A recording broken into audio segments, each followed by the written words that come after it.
sejam bem-vindos ao podcast Destinos ES, onde em cada edição a gente traz um convidado para falar sobre o turismo no Espírito Santo, quais são os principais potenciais, os desafios que a gente enfrenta. Lembrando que esse podcast é um oferecimento de Assembleia Legislativa do Espírito Santo, 190 anos.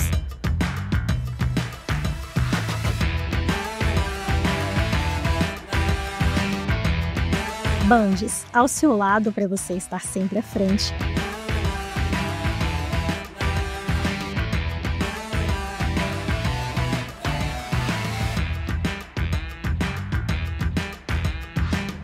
Banestes, crescemos juntos.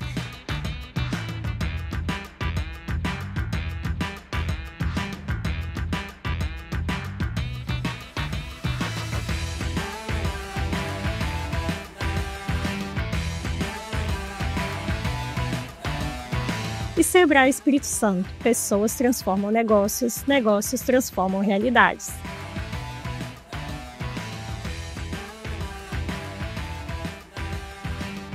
E a nossa convidada hoje é a Rúbia Perini, ela que é turismóloga, pesquisadora, professora. Seja bem-vinda, Rúbia. Obrigada, Ludmila. Boa noite.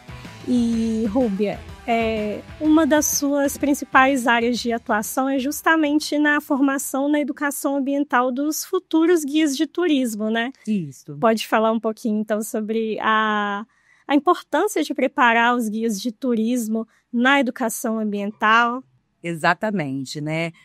Hoje o guia de turismo, ele é um vetor de mudança para as comunidades locais, onde na verdade o turista vai. Então ele consegue, o guia, se ter uma sensibilidade para que atue na área através da educação ambiental, ele consegue passar isso para o seu turista, né? Hoje nós vemos que precisamos de uma mudança de comportamento, uma mudança, na verdade, de pensamento, e o guia, a partir do momento que ele vai levar para o lazer o seu turista, ele vai praticar esse lazer, mas ele precisa também entender, ele precisa levar mudança para aquela comunidade, mudança também no modo de agir e de pensar do próprio turista, para que naquela região o impacto seja o mínimo possível, e não só naquela região, mas que o turista ele saia dali entendendo que ele precisa de mudar outras regiões também.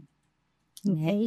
Então, assim, a ideia de trabalhar com o turista, com o estudante do curso de guia de turismo, né, para que ele leve isso adiante, é que seja, na verdade, pequenos meios de transformar a sociedade através da conscientização, né, porque ele passando aquela educação ambiental, aquela mudança de postura em relação ao meio ambiente, isso vai tornar também o próprio turista um vetor de mudança para outras localidades. Ele vai para casa, mas com aquele pensamento de que, olha, eu aprendi hoje, eu fui visitar uma comunidade, fiz uma remada, mas eu achei tão bacana, a partir do momento que eu não deixei nenhum tipo de lixo, nenhum resíduo, e ainda coletei o dos outros que deixaram, que eu nunca mais vou jogar um lixo no chão, nunca mais vou pensar, porque eu sei o quanto é importante para a preservação das espécies marinhas, ali as tartarugas. Então, o próprio guia, ele consegue ser também um orientador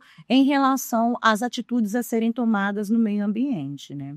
Muito importante o turista ter essa informação e poder replicar esse comportamento em casa. Né? Essa é a ideia mesmo, de o próprio turista replicar toda aquela atividade que foi desenvolvida na visita, no lazer dele, né?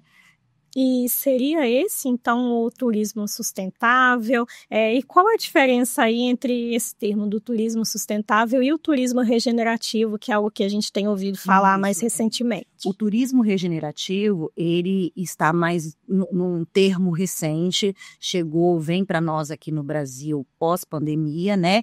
E é diferente do turismo sustentável. O turismo sustentável aqui no Brasil, ele começou principalmente com a Eco 92, né? Lá em 92, no Rio de Janeiro, aonde com o desenvolvimento sustentável, as nações elas entenderam que com as mudanças, as transformações ocorridas em relação à modernidade, o desenvolvimento dos meios de transporte, a globalização, aquele turismo de massa precisaria dar uma pausa, repensar a forma do turismo e se tornar um turismo sustentável.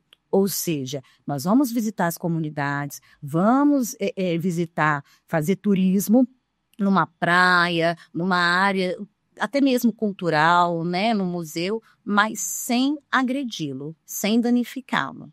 Isso é o turismo sustentável. Então, ao longo dos anos, nós estamos trabalhando com isso. As pessoas também, elas foram mudando seu comportamento, muitas questões ocorrendo, como mudanças climáticas, poluição atmosférica. Então, tudo isso interferiu também na atividade econômica do turismo. Então, o turismo sustentável, ele veio cada vez mais para tentar fortalecer e não impactar tanto as áreas visitadas. Porém, só ele mais não é suficiente, entendeu? Principalmente depois da pandemia, com, na verdade, a reclusão das pessoas em casa, a mudança de pensamento, de postura, houve a questão do turismo regenerativo. Primeiro, o turismo, na verdade, ele precisa ser entendido como uma mudança de postura pessoal, saiu do macro para começar primeiro o micro, eu como pessoa individual, o que eu vou mudar em relação à minha postura no nosso planeta Terra, com relação ao comportamento, em relação ao meio ambiente, para depois levar essa mudança para as áreas externas. Então, o turismo regenerativo, ele veio da palavra já regenerar, primeiro, né? É você mudar primeiro para mudar também o outro. O outro em relação ao quê? Ao meio ambiente, em relação, na verdade, à questão social, em relação, na verdade, à questão política, econômica, até mesmo a base, os pilares do turismo regenerativo, ele fala até uma questão espiritual. Como assim, Rúbia, espiritual, né? Principalmente também com o gancho da pandemia.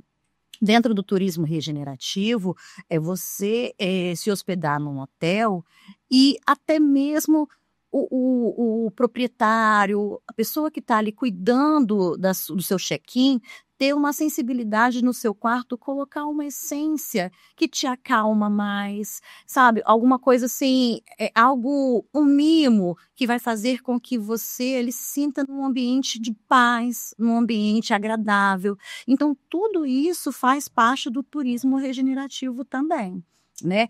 Não é só mais aquela questão de não agredir, não agredir e transformar. Né? E esse transformar vai desde o que você falou, esse acolhimento da pessoa, o cuidado com a sensação que ela vai ter ao visitar aquele lugar e a orientação, olha, vamos deixar esse lugar melhor do que a gente encontrou, né? Exatamente.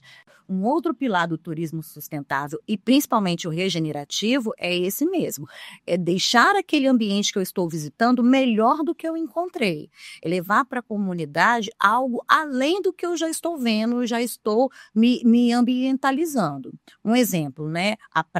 Na prática, eu vou fazer uma remada no nascer do sol, na área de proteção ambiental, ali na Baía das Tartarugas, aqui em Vitória, e aí, antes de começar, o guia ou condutor, né, a pessoa responsável para conduzir o passeio, a visita, ele vai fazer o quê? Olha, pessoal, nós estamos numa área de proteção ambiental, aqui nós temos, na verdade, muita reprodução de tartarugas, temos muitas espécies de peixes, então aqui não é permitido nenhum tipo de lixo no meio ambiente e se você também encontrar algum, gostaria de pedir para, na verdade, o próprio bem da natureza e o seu futuro também, e o futuro dos seus filhos, cata esse lixo, traga de volta o seu lixo, guarde ele, né, ali no caiaque, depois coloque ele no local adequado da separação da coleta seletiva, né? Então, isso tudo é regenerar o ambiente. Você vai fazer uma visita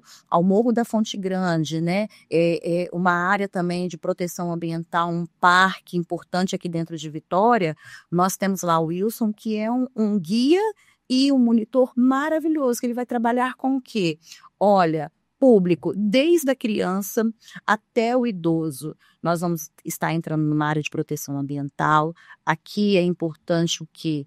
O silêncio. Você agora vai se conectar com a natureza, vai ter a percepção de sentir, ouvir, estando num ambiente extremamente silencioso. Então, não vamos falar, vamos, na verdade, observar ao seu entorno. Então, tem várias atividades que o turismo regenerativo vamos levar. Hoje vai ser o dia, na verdade, de estarmos plantando mudas de espécies nativas da Mata Atlântica ao entorno. Então, isso tudo é um turismo regenerativo, é um turismo que transforma aquele ambiente e transforma a pessoa em si. Entendeu? Ótimo.